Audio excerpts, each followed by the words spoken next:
Assalamualaikum warahmatullahi wabarakatuh. Salam sejahtera. Tacha Wang Seng Hao. Wanakkam. Alhamdulillah Rabbil Alamin. Wassalatu wassalamu ala ashrafil anbiya wal mursalin. Wa ala alihi wa sahbihi ajma'in. Rabbi shrah li sadri.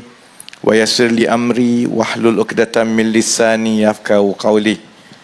Saudari pengisi majlis, Saudara Aminuddin Harun, insya-Allah saudara-saudari akan pulangkan saudara Amin untuk menjadi wakil rakyat untuk Dun Sikamat untuk penggal keempat, insya-Allah. Ini masuk penggal keempat Amin, insya-Allah.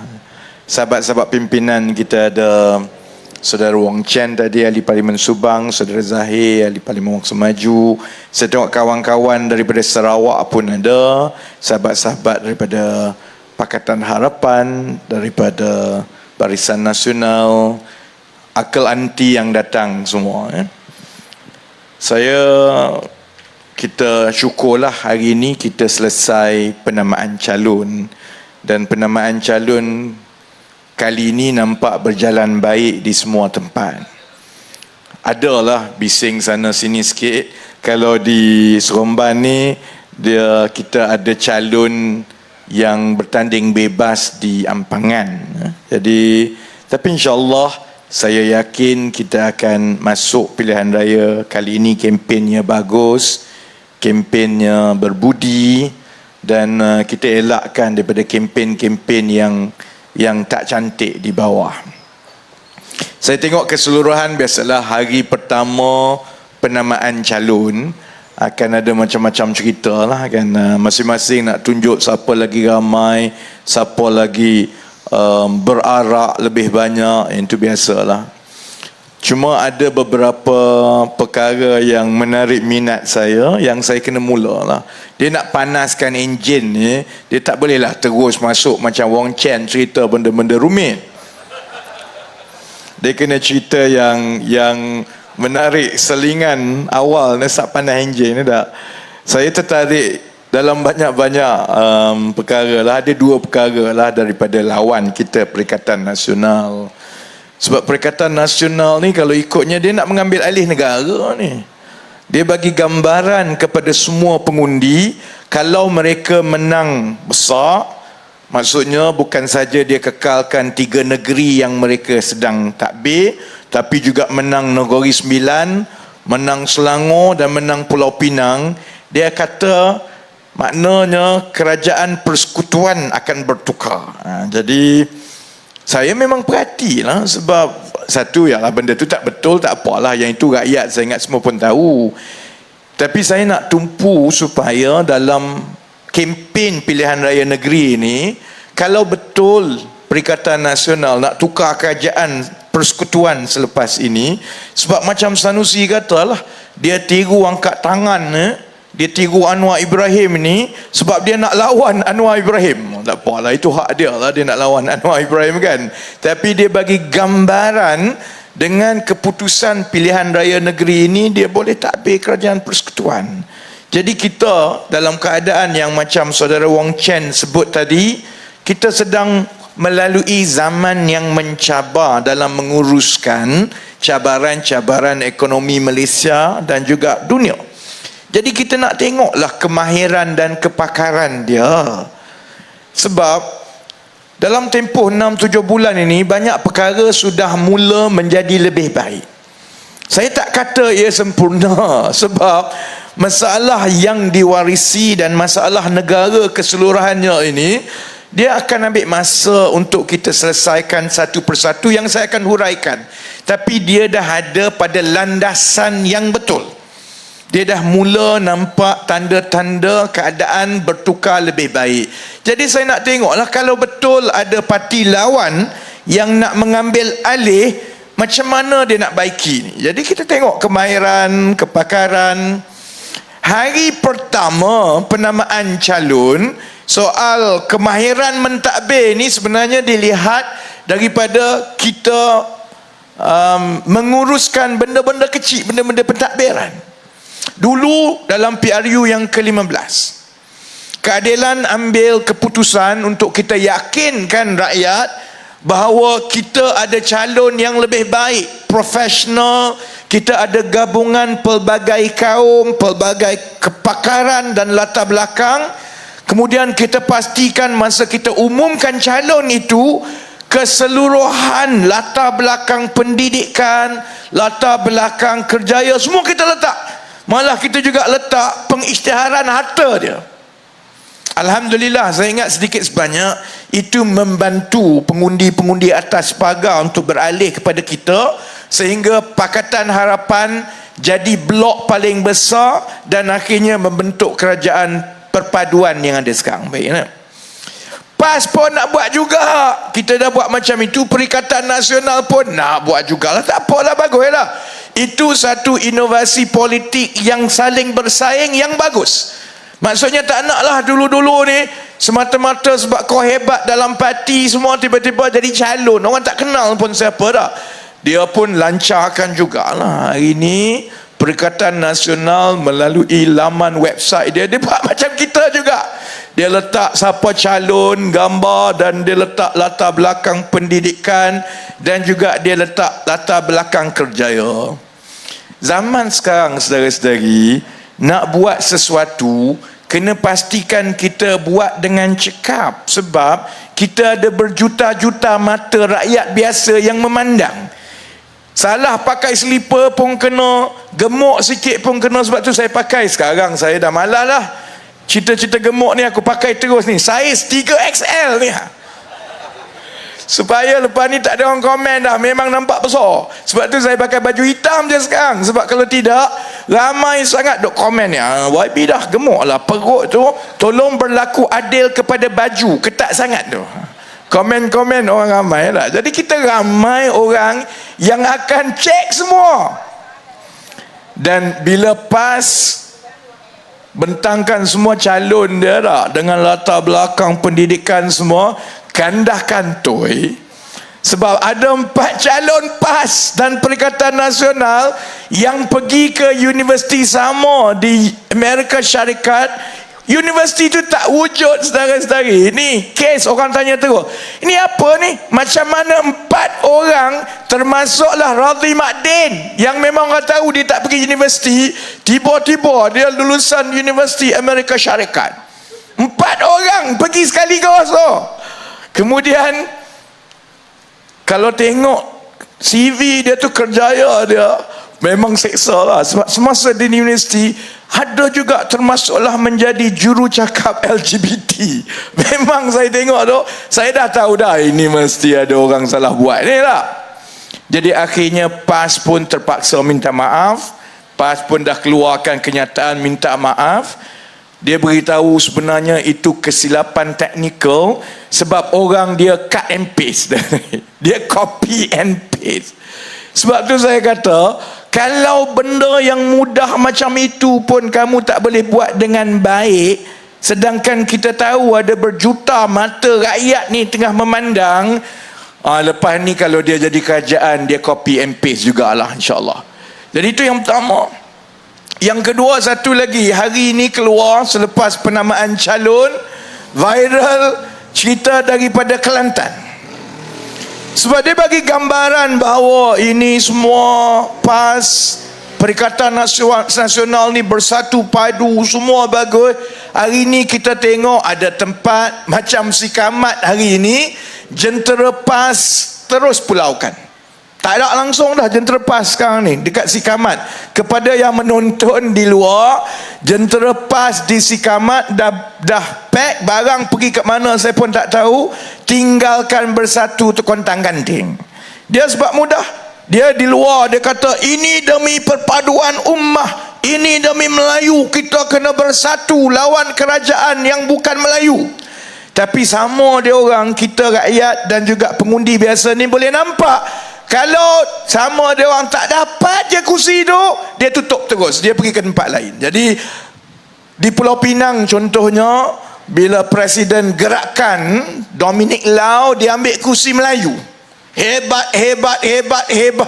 Tiba-tiba dia ambil kursi Melayu, memang PAS marah lah. Jadi kalau tengok perarakan hari ni, orang PAS tak ada kat situ, dekat Sikamat tak ada. Dan ini sebenarnya putik-putik yang sebenarnya memang berlaku di bawah.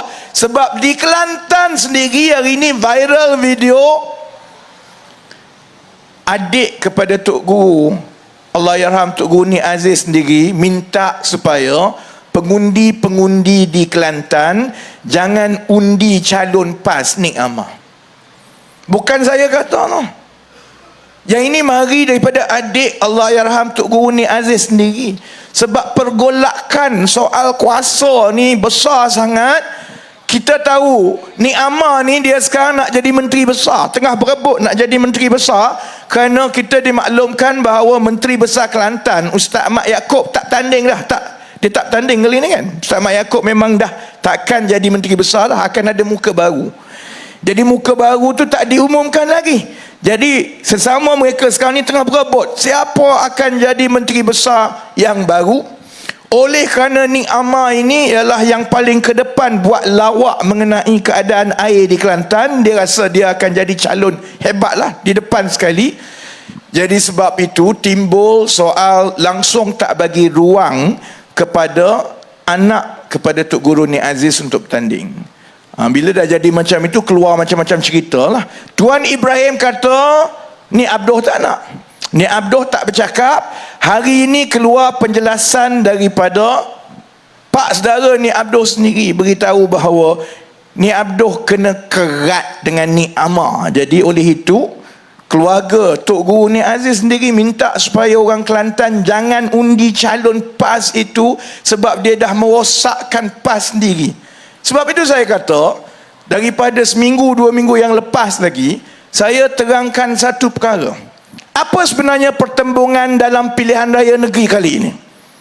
Di satu pihak, kita sedar bahawa kita ada kekurangan, tapi kita ada keperluan untuk menyelamatkan negara dan kita selesaikan semua masalah yang telah diwariskan berdekad-dekad ni. Masalah hutang, masalah struktur ekonomi, masalah kemiskinan rakyat, masalah gaji dan pekerjaan rakyat. Ini semua perlu diselesaikan. Ada benda yang dah berjalan, ada benda yang sedang berjalan, dan sudah mula tanda-tanda pembaik pulihan itu berlaku. Itu di sebelah Kerajaan Perpaduan. Kalau orang tanya saya ni, kalau hari ni penamaan calon, satu-satunya modal yang Perikatan Nasional ada ialah bila Datuk Seri Anwar turun, dia akan nyanyi hoi hoi ai hoi. Dia kata sekarang sudah sokong penyamun. Saudara-saudari, dalam pilihan raya umum yang lepas, rakyat sendiri yang buat keputusan untuk tidak bagi mana-mana parti menang. Itu keputusan rakyat. Jadi kalau kita dengan emosi kita, yang dalam Pakatan Harapan ini kata, oh tak boleh, kita dengan UMNO ni sampai bila-bila tak boleh. Kalau yang dalam UMNO pun macam itu juga, kita dengan DAP, dengan PKR ni sampai bila-bila tak boleh. Kemudian yang Muhyiddin pula bagi syarat, dia bagi syarat 1, 2, 3, tapi dia nak jadi Perdana Menteri. Bila yang di Pertuan Agong suruh semua bentuk kerajaan perpaduan untuk kurangkan politik dan tumpu kepada membantu rakyat, dia kata dia tak bersetuju. Jadi dalam keadaan begini, ada satu benda saja yang saya tak pernah sebut, komen pasal Pakatan Harapan bergabung dengan Barisan Nasional sebelum ini. Saudara-saudari, perbezaan kita yang lepas-lepas itu memanglah ada luka, ada parut, ada cala. Ada yang terlajak kata, ada benda yang kalau kira masih lagi terbuku, tapi kita faham ada satu perkara yang betul-betul kita bersetuju. Dan sebelah saya dalam kabinet ialah Tok Mat, Datuk Seri Muhammad Hassan daripada Negeri Sembilan. Dia betul-betul duduk sebelah saya. Saya orang Negeri Sembilan apit kiri kanan dalam parlimen, dalam kabinet tau. Sebelah kiri saya Lok, sebelah kanan saya Tok Mat. Saya dengan Tok Mat setuju satu benda, bahawa kita kena selamatkan negara ini. Keadaan dia dah memang parah. Dan kalau kita berterusan bergaduh, ada kepakaran itu ada dalam PKR dan PH. Ada nilai tambah yang Barisan Nasional boleh bawa demi untuk memajukan negara. Dan untuk itu berlaku, kita kena sama-sama muhasabah dan kita kena lupakan dan maafkan yang lepas. Sebab rakyat tak fikir kamu macam mana. Dia fikir tentang keadaan di bawah, tentang kemajuan, tentang gaji dia, tentang macam mana dia nak hidup tiap-tiap hari tak.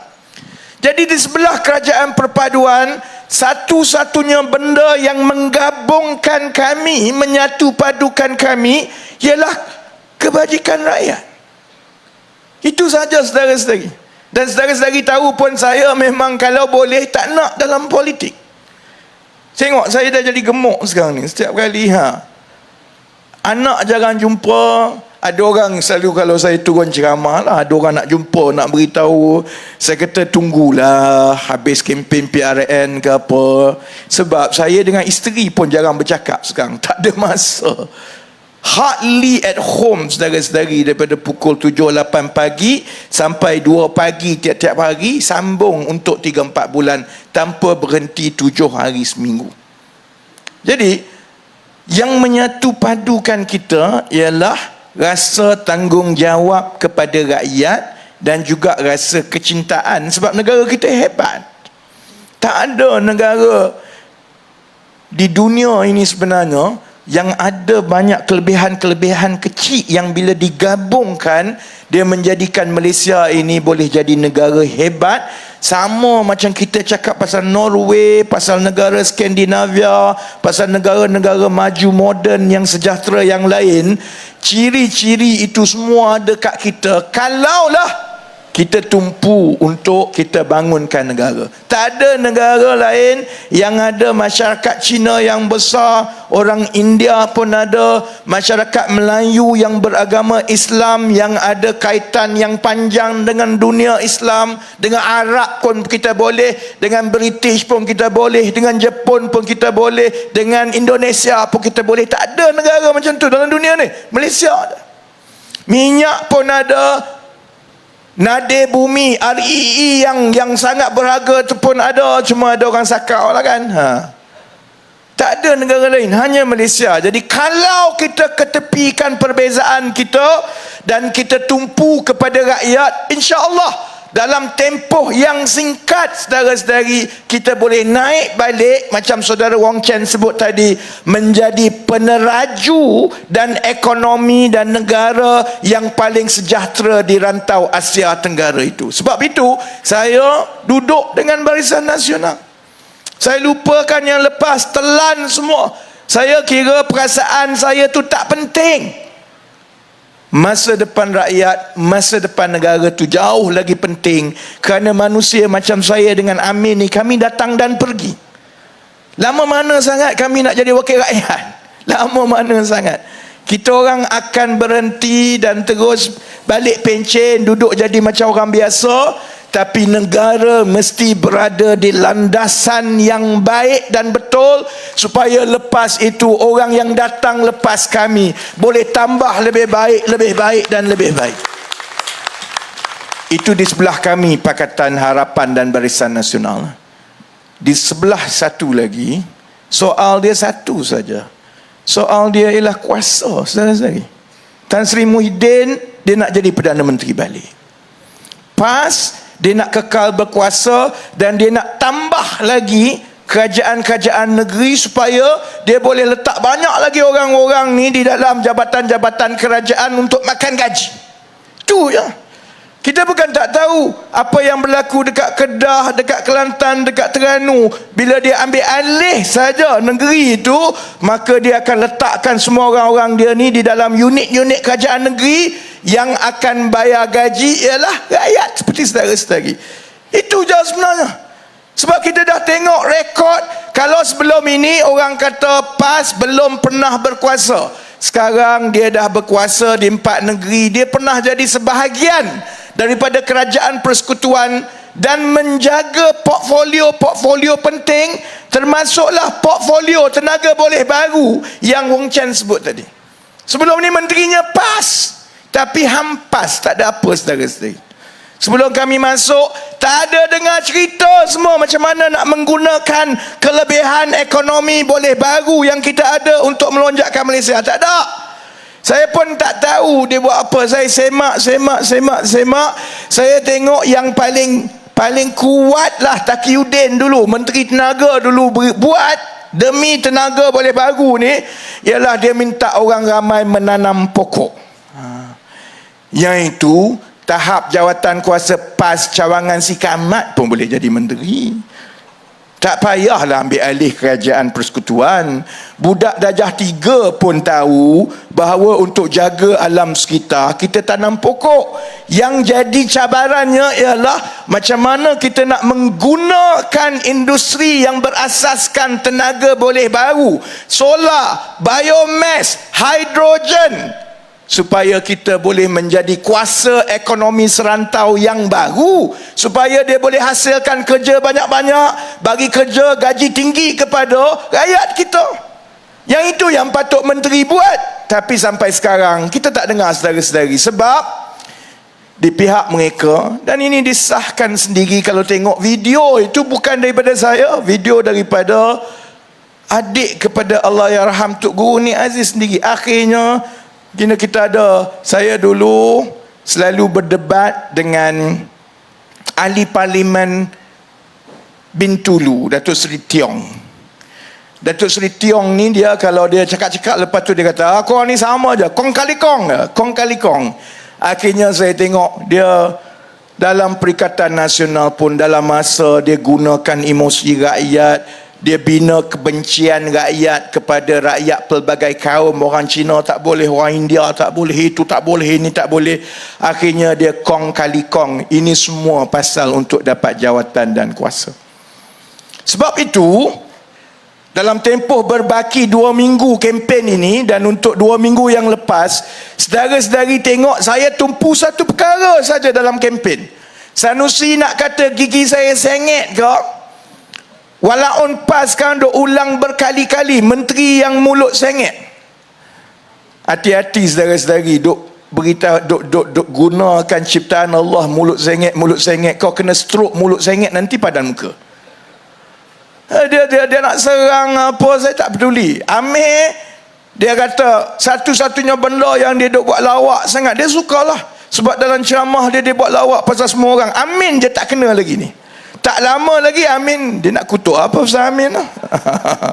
Amin, saya rasa dia nak kutuk Amin ada kelebihan sedikit. Sebab dia nak kutuk Amin perut boroi tak boleh, dia orang pun boroi juga. Amin tak cukup inci, semua kena. Sebab itu saya kata, untuk kempen pilihan raya negeri kali ini, yang penting ialah kita bincang soal apa kamu nak buat, apa aku nak buat. Apa rekod kami ada, apa rekod yang kamu ada. Saya dah ulang sampai 2 minggu. Tan Sri Muhyiddin, kau nak jadi Perdana Menteri balik ni, walaupun pilihan raya umum lambat lagi ni. Tapi tak apalah, tak salah bercita-cita, silakan. Tapi kami nak tahu apa kamu nak buat, apa kamu dah buat. Saya tengok hari ni akhirnya wartawan pun dah ulang yang sama. Tanya dia, Tan Sri, apa kamu nak buat dalam manifesto? Dia pun jawab apa dia? Kita akan menangani kos sara hidup. Yang itu AJK, PAS dan Bersatu, si Kamat pun boleh cakap, saudara-saudari. Semua orang tahu kita nak menangani kos sara hidup. Tapi nak buat macam mana? Tambah kalau kamu pernah jadi Perdana Menteri 18 bulan. Kemudian kamu pernah menjadi pengurusi kepada Majlis Pemulihan Negara yang diberi kuasa macam kabinet untuk kononnya menyelamatkan negara. Tak pulih pun bila kita ambil. Masa kamu jadi pengurusi Majlis Pemulihan Negara lah, harga ayam naik mendadak dalam tempoh 2-3 bulan. Baru sekarang dia nak pelihara ayam. Kalau masa tu dia pelihara ayam, tak ada lah kita tak ada ayam sekarang.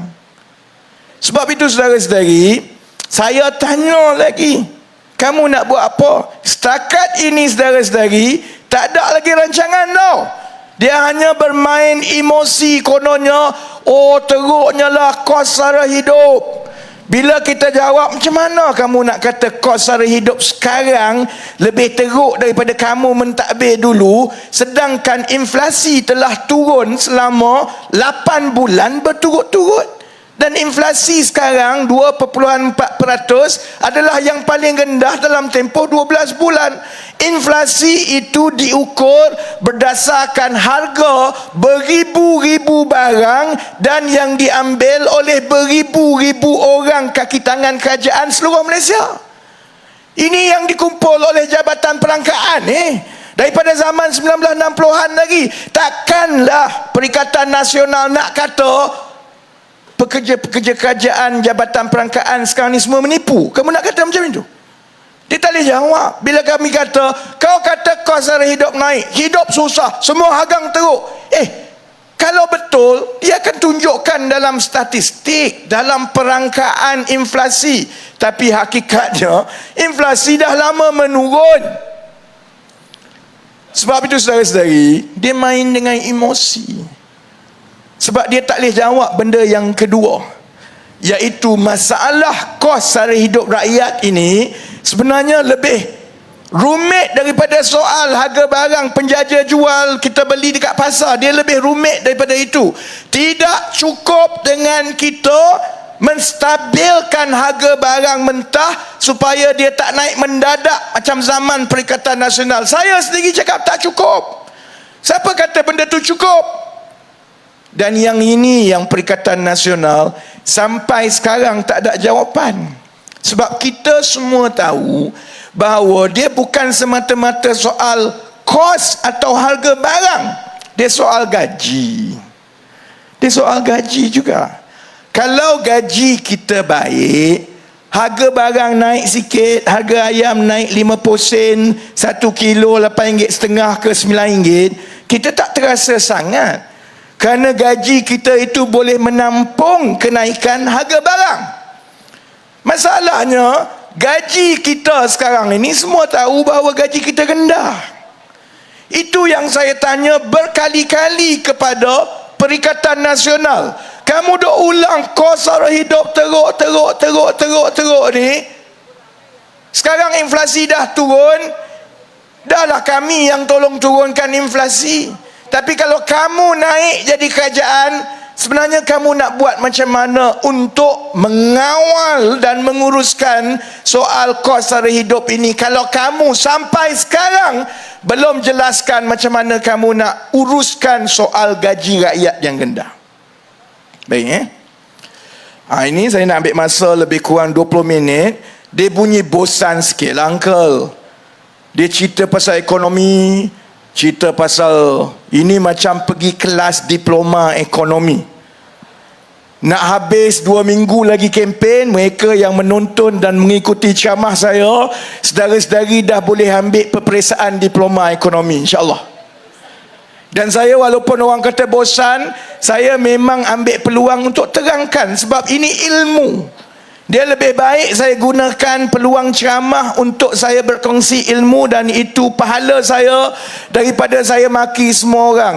Menteri pun dia maki, wakil rakyat pun dia maki, gigi pun dia maki, inci pun dia maki, sultan pun dia biadab juga, saudara-saudari kan.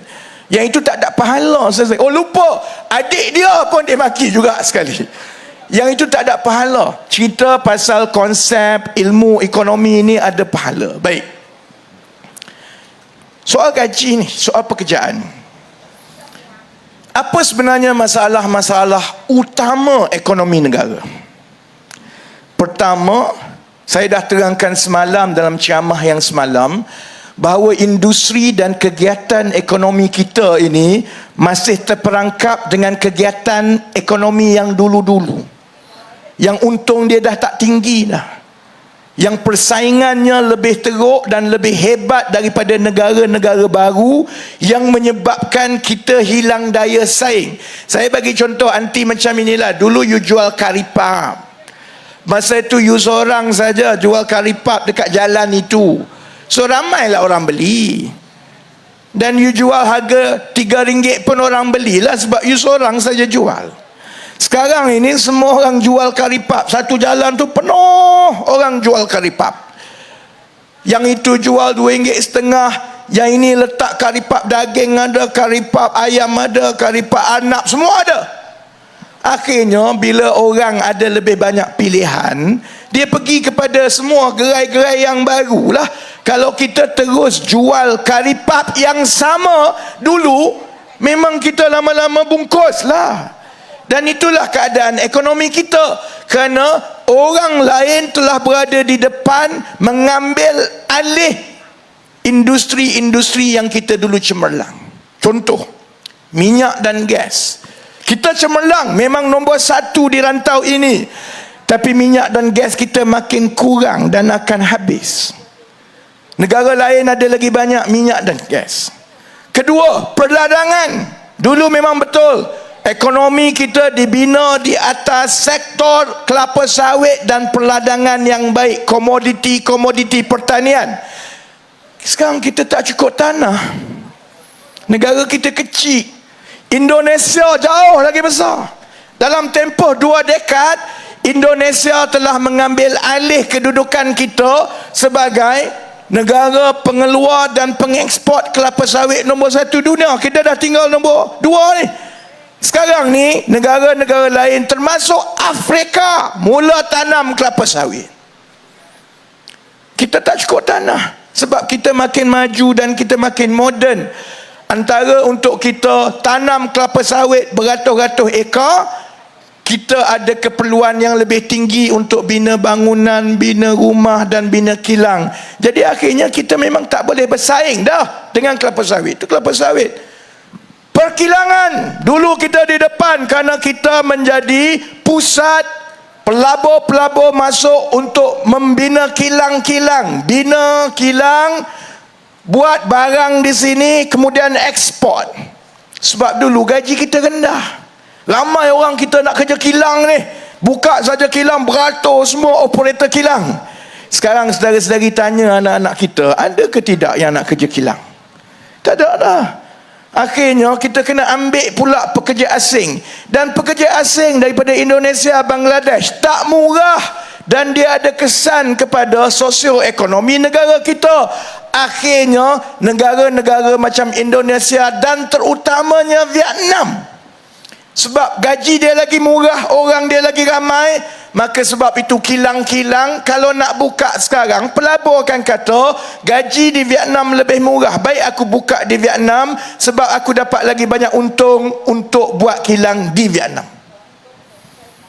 Jadi model ini menyebabkan kita makin hilang kekuatan kita. Dan itulah sebabnya kenapa ekonomi Malaysia dalam 2 dekad yang lepas tumbuh pada kadar yang jauh lebih perlahan berbanding dengan 2 dekad sebelumnya. Dekad 80-an dan 90-an kita tumbuh pada sekitar 9% pertumbuhan ekonomi tiap-tiap tahun secara purata. Bagi tahun 2000 sampai ke 2022, pertumbuhan kita jatuh sehingga separuh daripada itu, sekitar 4.7%. Kalau kita tak buat sesuatu, maka keadaan ini makin terus dan kita akan makin kecil dan makin kecil. Sebab itulah kita perlukan agenda baru untuk kita lonjakkan ekonomi kita. Kami masuk 7 bulan. Saudara-saudari, perkara pertama yang saya buat ialah saya cari, kalau kita nak lonjakkan negara, kita perlukan 2-3 industri moden baru yang kita ada kekuatan, yang kita boleh bersaing lebih baik daripada negara-negara lain. Sebab itu dalam tempoh yang singkat sebenarnya, dalam tempoh beberapa bulan, kita telah berjaya lancarkan pelan peralihan tenaga negara. Bukan saya nak suruh saudara-saudari tak pakai elektrik, kerana itu adalah satu industri baru bernilai tinggi yang kita jangka akan membawa masuk pelaburan-pelaburan yang besar ke negara ini. Sebab itu hari Khamis yang lalu bila saya lancarkan, kita sudah dapat pelaburan 25 bilion daripada syarikat-syarikat antarabangsa dan tempatan yang akan buka peluang pekerjaan bernilai tinggi. Engineer ke atas semua ni sebanyak 23,000 orang. Yang itu akan berjalan, insya-Allah. Saya yakin itu ada kesan kepada pasaran bursa saham. Sebab itu saudara-saudari tengok untuk tempoh 2 minggu yang lepas, pasaran bursa saham kita naik tinggi. Sebab bila pelabur tengok Malaysia sekarang ada bidang baru yang akan menjadi enjin pertumbuhan, maka kami pun nak melabur. Kerana kami tahu teknologi hijau dan tenaga boleh baru ini adalah teknologi yang bernilai tinggi yang akan memberikan pulangan yang besar. Kami pun nak juga. Sebab Vietnam tak boleh buat, Indonesia tak boleh buat, Thailand tak boleh buat. Itu bezanya merancang ekonomi, saudara-saudari. Yang baik, baik. Ni masuk bab keempat. Tadi bab ketiga. Bab keempat. Katakanlah kita berjaya bangunkan 2-3 industri masa depan moden yang menjadi enjin pertumbuhan yang baru. Tenaga boleh baru, puluh bilion, ratus bilion masuk ke Malaysia.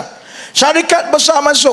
Lepas ini saya akan lancarkan pula berkenaan dengan pekerjaan digital dan teknologi digital. Saya yakin sama juga pelaburan akan masuk. Saya nak tanya Pak Cik Makcik, adakah itu akan menyelesaikan masalah kos sara hidup rakyat?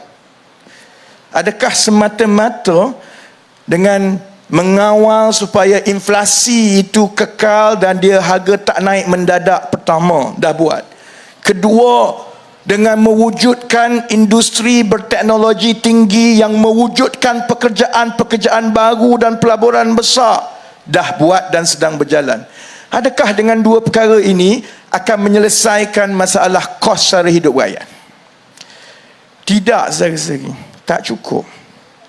Perancangan, kalau saya berhenti dekat situ, dia masih lagi tak menyelesaikan masalah kos sara hidup rakyat, kerana belum tentu syarikat-syarikat dan perniagaan-perniagaan yang mendapat laba daripada ekonomi-ekonomi baru ini, belum tentu mereka akan bayar gaji yang setimpal kepada pekerja, anak-anak, adik-adik kita.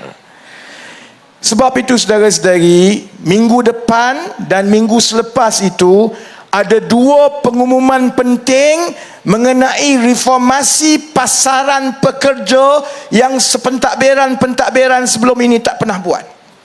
Apa dia? Pertama, soal gaji pekerja swasta. Gaji pekerja kerajaan, iaitu Datuk Seri Anwar uruskan. Gaji pekerja swasta, saya uruskan. Itu akan ada satu pengumuman. Satu lagi pengumuman ialah mengenai program berskala nasional besar-besaran untuk mewujudkan pekerjaan kepada lepasan-lepasan sekolah dan juga anak-anak muda yang tak ada kerja.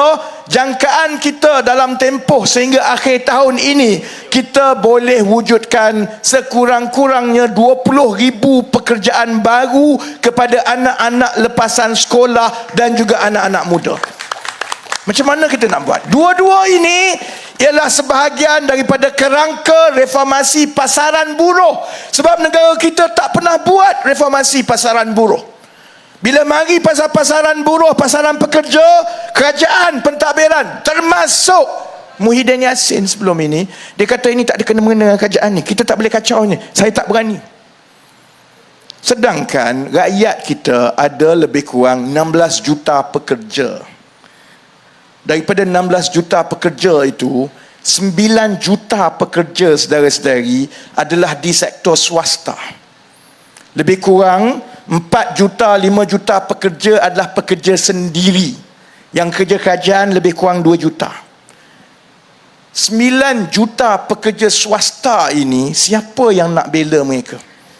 Kalau kita tidak ada undang-undang, kita tak bincang, kita tak ada kerangka reformasi pasaran pekerja. Sebab itulah ekonomi berkembang, negara kaya, Tapi yang kaya ialah yang maha kaya dekat atas, yang miskin macam orang-orang dekat Sikamat yang datang ceramah malam-malam ini. Saudara gaji tak naik banyak sangat, adik-adik anak-anak saudara keluar universiti, kalau dapat RM2,000 pun dah kira bertuah. Gaji sekarang ini pakcik-pakcik tahu, gaji median, gaji permulaan untuk budak-budak yang keluar universiti adalah RM1,700. Dan saya rasa beban tanggungjawab itu kerana kalau saya jadi Menteri Ekonomi habis 5 tahun 1 penggal dan saya tak berjaya bawa gaji permulaan anak-anak muda ini lebih tinggi, saya gagal. Memang saya gagal. Sebab itu satu perkara yang saya kira kerja saya yang lagi besar daripada soal inflasi, lagi besar daripada soal nak tumbuhkan pelaburan semua ini, ialah reformasi pasaran pekerja supaya hasil dan nikmat ekonomi labur itu dikongsi dengan lebih adil dengan rakyat kita. 2 cara kita akan buat. 1, minggu depan kita akan lancarkan projek rintis yang melibatkan 200 syarikat pertama, dan syarikat ini ialah sebahagian besarnya ialah pekilang-pekilang besar di negara kita.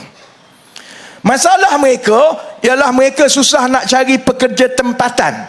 Sebab budak-budak tak nak kerja kilang, tak nak kerja teknikal. TVET semua ni duk ulang TVET. Tapi orang tak nak buat kerja TVET. Sebab cara kita selama ini ialah kita nakkan anak-anak lepasan sekolah pergi ke IKBN lah, ILP lah, semua institusi latihan teknikal dan vocational kerajaan. Dia ada masalah kerana yang cerdik-cerdik, yang keputusan baik-baik tu semua dah pergi buat ijazah. Yang peringkat kedua tu pergi buat diploma. Jadi selalunya untuk 10-15 tahun yang lepas, anak-anak muda lepasan sekolah ni, bila mereka dapat tawaran untuk buat latihan vocational dan teknikal di institusi latihan, dia rasa macam ini adalah jalan terakhir untuk kerjaya. Sebab yang ini sebenarnya tak seksi lah. Itu menunjukkan saya dekat sekolah dulu periksa tak cantik sangat. Kemudian dia kena masuk pula institut ni, 2-3 tahun kena belajar, kena ambil sijil semua. Dah habis 2-3 tahun baru mula nak dapat kerja. Sedangkan generasi muda sekarang, dia tak nak belajar lama-lama, dia nak kerja terus, dia nak duit terus. Sebab tu ramai yang nak jadi Grab driver, e-hailing, ramai nak jadi TikTok. Sebab itu juga ada yang sekarang ini pergi jadi TikToker, influencer untuk PN. Bayar saya buat. Sebab dia nak duit dulu. Tapi perkara ini masa zaman Muhyiddin, kamu dalam kerajaan, kenapa kamu tak pernah nampak benda ini? Sedangkan kita ada peluang dalam keadaan syarikat-syarikat pekilang besar ini, dia sanggup bayar, dia sanggup latih, dia perlukan pekerja. Tapi orang kita tak nak. Sebab itu minggu depan insya-Allah kita lancarkan satu projek rintis melibatkan 200 syarikat pengilang-pengilang yang pertama dalam negara kita, yang telah diberikan dan dilesenkan dan disahkan berkemampuan untuk melatih anak-anak ini terus melalui bidang kerja tanpa melalui institusi latihan formal seperti yang ada. Maksudnya begini, anak-anak kita kalau dia habis SPM, yang muda-muda dekat kampung, dekat Sikamat ke, yang dia rasa dia tak ada kerja, dia boleh masuk untuk dalam skim ini. Dia terus dapat gaji daripada sekitar 2,000 sebulan. Gaji basic lebih kurang 1,700, campur dengan overtime semua 2,000 sebulan. Tambahan pula kerajaan akan bagi allowance untuk dia mula-mula berpindah, ada allowance perpindahan supaya dia tak payah nak bayar deposit sewa rumah semua ni, kita bayarkan. Dia kerja 9 bulan kalau dia kekal dalam kerja itu, kerana mereka akan dilatih dan disijilkan. Maksudnya mereka bekerja, mereka dilatih dan mereka dapat pensijilan terus. Lepas 9 bulan kalau mereka kekal, mereka akan dapat satu lagi imbuhan, di akhir tempoh mereka kursus 18 bulan, mereka akan dapat sijil kemahiran Malaysia. Sama macam kalau dia pergi sekarang ni, pergi ke institusi-institusi TVET ni 3 tahun nak boleh dapat sijil kemahiran, tapi tak boleh kerja, tak ada duit, mereka rasa lebih baik aku kerja.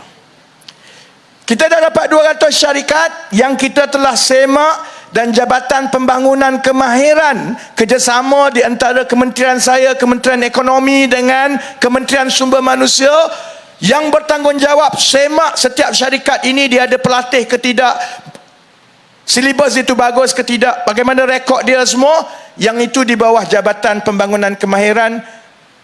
Kementerian saya bangunkan program ini kerana 200 syarikat ini, kita yakin anggaran sekarang mereka mengambil antara 50 ke 100 orang lebih setiap satu syarikat, sebab mereka memang nak tukar pekerja-pekerja asing ni. Dia nak ambil orang kita.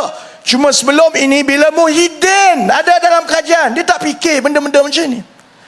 Jadi bayangkan kalau ini berlaku dan kita susun dengan dasar-dasar yang lain, saya yakin dalam tempoh 5 tahun kita akan bukan saja berjaya mewujudkan peluang pekerjaan untuk anak-anak yang di bawah mendapat RM2,000 lebih sebulan.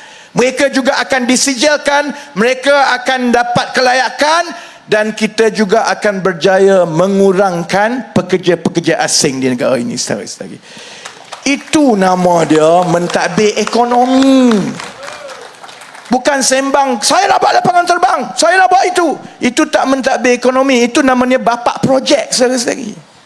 Bapak projek ni mudah. Ada syarikat swasta datang, YB, boleh tak tolong sokong saya buat lapangan terbang 3 bilion. Kerajaan bagi tanah, itu mudah. Semua orang boleh jadi menteri sekali-sekali. Yang susahnya ialah mengambil satu masalah yang rumit, gabungkan, bina program yang terancang dan laksanakan dan skalakan daripada 1 tahun ke 1 tahun sehinggalah kita menyelesaikan masalah-masalah struktur. Dan yang akhir sekali, pada 7 hari bulan Ogos insya-Allah kita akan bentangkan skim gaji progresif untuk pekerja-pekerja swasta di negara ini, dibawa kepada untuk pertimbangan Majlis Tindakan Ekonomi Negara. Kali pertama dalam sejarah negara kita 70 tahun, kerajaan mengambil langkah untuk campur tangan di dalam kenaikan gaji pekerja swasta supaya pekerja swasta mula dapat kenaikan gaji yang lebih setara. Kali pertama, saudara-saudara. Saya dulu sebelum PRU yang lepas, saya ditanya berkali-kali, kalau menang, kalau jadi menteri apa nak buat?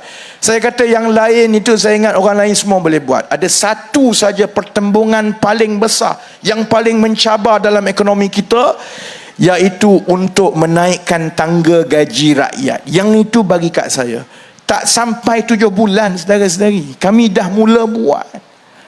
Bandingkan dengan Muhyiddin Yassin ke PAS 33 tahun, ke bandingkan dengan Azmin Ali, tak pernah kita dengar sekalipun mereka bercakap tentang gaji, apatah lagi mereka membangunkan program dan dasar, atau mereka berani bawa perkara ini. Kerana memang kita tahu, cakap saja pasal gaji, kumpulan-kumpulan majikan akan marah. Cakap saja pasal gaji, akan ada tentangan.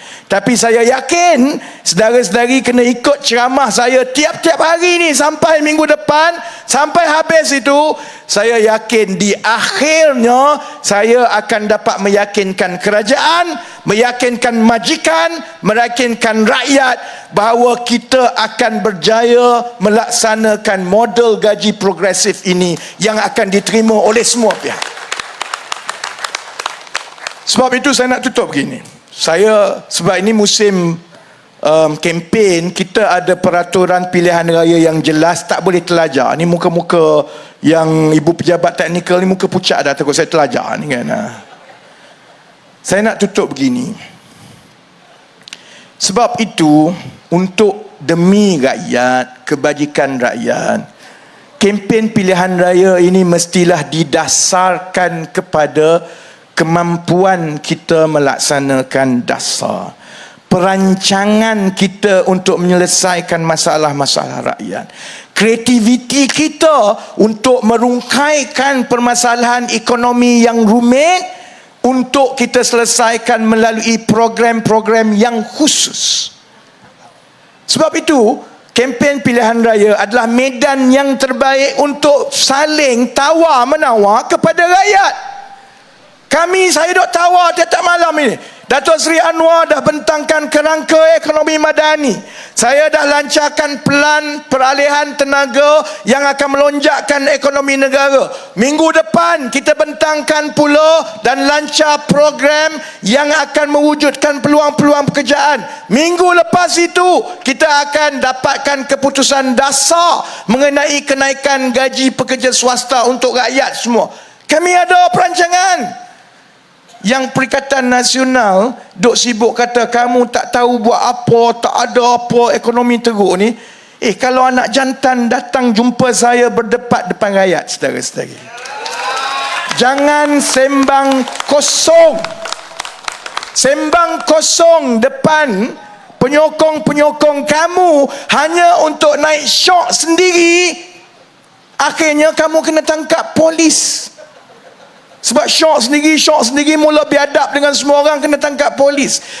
Kalau kita berdebat, kita bentangkan kepada rakyat supaya semua rakyat tengok, bukan saja penyokong kita, bukan saja penyokong kamu, rakyat yang nak mengundi yang akan menjadi hakim. Sebenarnya siapa yang boleh buat kerja lebih baik. Sebab itu saya cabar mereka untuk berdebat. Sebab saya tahu mereka tak berani. Muhyiddin, saya rasa Muhyiddin kona lah. Kona, sebab tu tak payahlah. Saya dah tahu dah, Muhyiddin akan jawab kalau saya cabar dia. Dia kata, engkau siapa? Aku bekas Perdana Menteri lah. Engkau tak layak untuk berbahas dengan aku. Saya dah tahu dah.